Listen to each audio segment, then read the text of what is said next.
Chief protest is specifically about the lawlessness in the state, particularly the violence against women. So it is about law and order issue in the state. This is the main mudda, correct? So if the state lawlessness is bad, it is really lawless, if the law and order situation is bad, then I think the entire state is in a problem. And I think it is a structured violence by the state.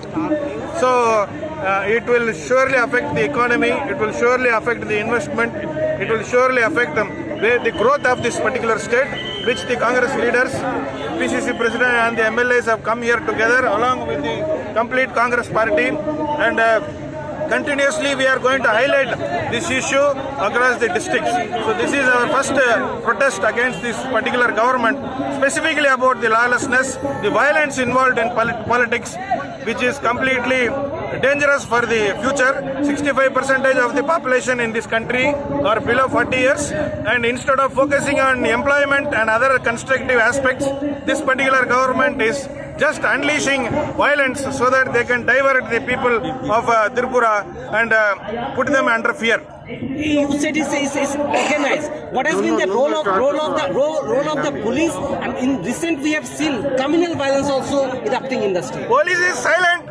Police is just keeping quiet. You can ask our MLAs and the PCC President. They will be able to tell you very specifically where the police has been quiet.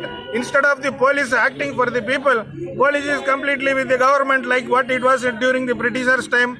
This police has been established during the Britishers' time to safeguard the people and government. But today, instead of safeguarding the public, they are again safeguarding the people who are in power, and they are trying to carry forward their agenda of looting this country, looting this state.